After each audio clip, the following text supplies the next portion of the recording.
Anda kembali di Warta Istana Pemirsa. Penanganan dini dan pemutusan birokrasi yang menyulitkan dipilih pemerintah sebagai cara dalam mencegah kebakaran hutan dan lahan di tahun 2017 yang diprediksi Badan Meteorologi, Klimatologi, dan Geofisika lebih kering dibandingkan tahun-tahun sebelumnya. Hal tersebut dipaparkan Presiden Joko Widodo dalam Rakornas Karhutla di Istana Negara Jakarta di awal pekan ini. Badan Meteorologi, Klimatologi, dan Geofisika atau BMKG memprediksi tahun 2017 akan menjadi tahun yang lebih kering dibanding tahun-tahun sebelumnya. Menanggapi hal tersebut, Presiden Joko Widodo menekankan perlunya penanganan dini sebagai upaya pencegahan terjadinya kebakaran hutan dan lahan.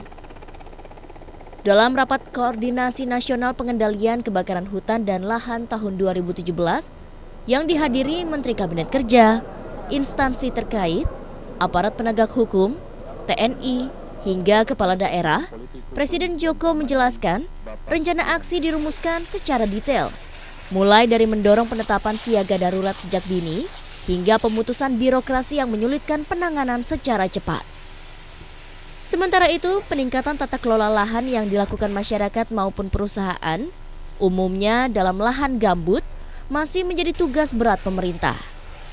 Presiden menginginkan hal ini juga difokuskan sehingga tercipta pembangunan lahan gambut berkelanjutan yang memberikan manfaat. Keluarkan segera ini dari provinsi, dari gubernur, segera keluarkan terutama untuk daerah-daerah rawan kebakaran hutan dan lahan. Segera keluarkan, kalau sudah ada satu api langsung keluarkan surat itu. Jangan sampai sudah membesar kita baru mengeluarkan suatu sudah kesulitan, apalagi yang namanya lahan gambut, akan sulit sekali untuk pencegahannya. Di tempat yang sama, Menteri Koordinator Bidang Politik, Hukum, dan Keamanan Wiranto menekankan diperlukan penyempurnaan langkah dari kejadian kebakaran hutan di tahun 2015 dan 2016. Mulai dari penggunaan dan pengelolaan anggaran khusus tanggap darurat, hingga peningkatan edukasi dari kepala daerah kepada masyarakat terkait penanggulangan bencana berbasis teknologi. Diharapkan Menteri Keuangan dan Menteri PPN Kepala Bappenas dapat mengalokasikan anggaran khusus yang dapat digunakan untuk pencegahan kebakaran hutan dan lahan.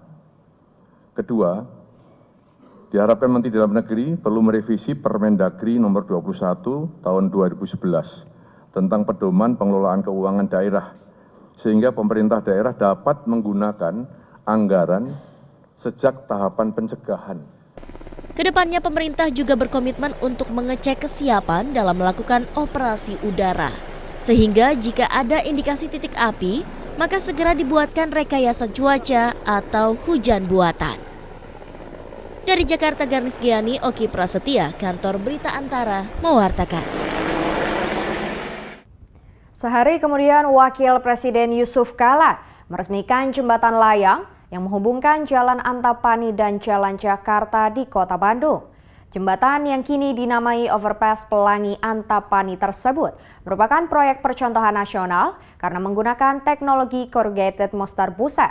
Selain waktu pengerjaan lebih singkat, hanya 6 bulan, teknologi tersebut pun relatif lebih efisien dalam pembiayaan serta memiliki struktur bangunan yang baik.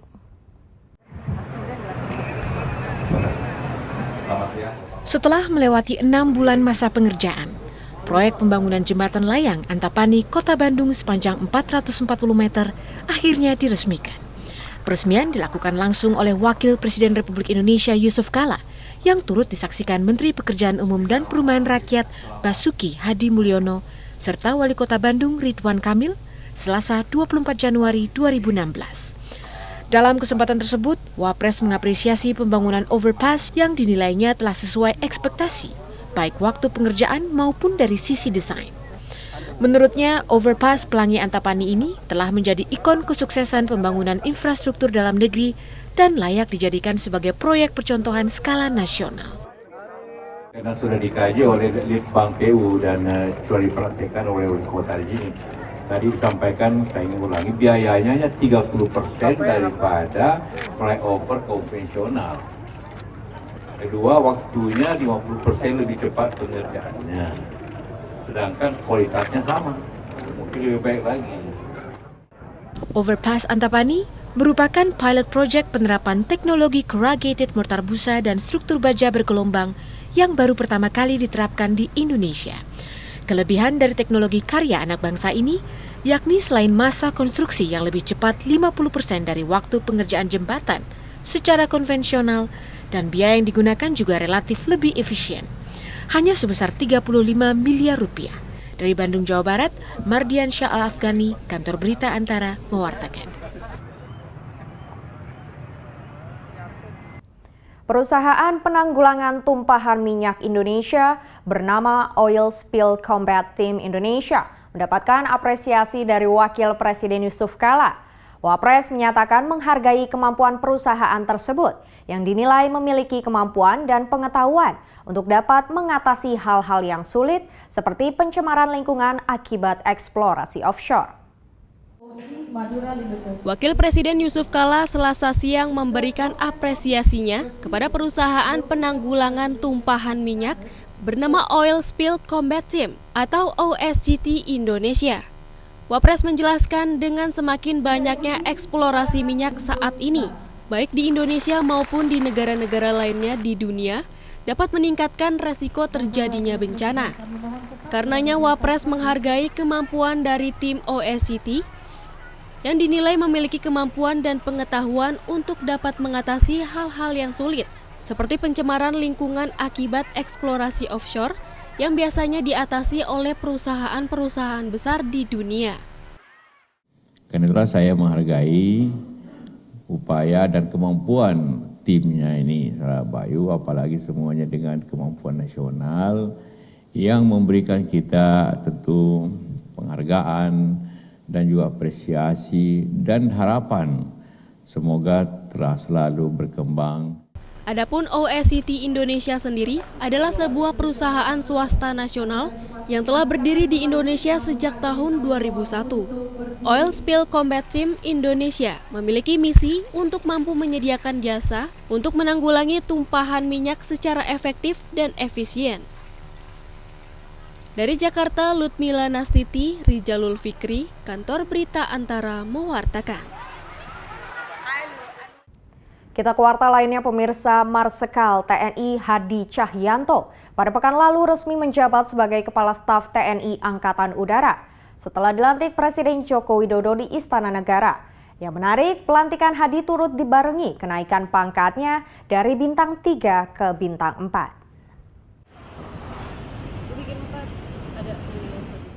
Presiden Joko Widodo melantik Marsikal TNI Hadi Cahyanto sebagai Kepala Staf Angkatan Udara, menggantikan Marsikal Agus Supriyatna yang memasuki masa pensiun akhir bulan ini.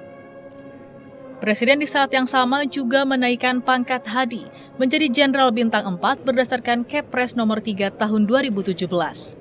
Pelantikan berlangsung di Istana Negara Rabu 18 Januari 2017. Ditemui usai pelantikan, Marsikal Hadi memaparkan program-program yang akan dijalankan ke depan sebagai kasau.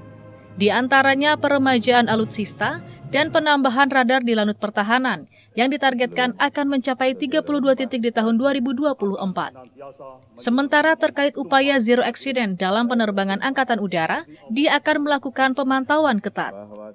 Jadi saya akan terus memantau bagaimana pelaksanaan pemeliharaan di bawah, kemudian bagaimana pelaksanaan briefing di bawah, bagaimana melaksanakan perencanaan penerbangan, entah itu penerbangan latihan, entah itu penerbangan operasi, akan saya cek. Karena saya punya satuan-satuan bawah yang saya bisa kontak setiap hari. Ini ya yang akan saya laksanakan. Saya akan laksanakan secara melekat. Marsikal TNI Hadi Cahyanto merupakan lulusan Akademi Angkatan Udara 1986 dan Sekolah Penerbang TNI AU 1987. Hadi sempat menjadi Komandan Lanut Adi Sumarmo Solo di tahun 2010-2011 dan Komandan Lanut Abdul Rahman Saleh Malang pada 2015. Ia juga sempat menjadi Sekretaris Militer Presiden pada 2015-2016 dan pada Oktober 2016 Sila mendapat amanah menjabat Irjen Kementerian Pertahanan. Dari Jakarta, Amita Putri, Oki Prasetya, Kantor Berita Antara mewartakan.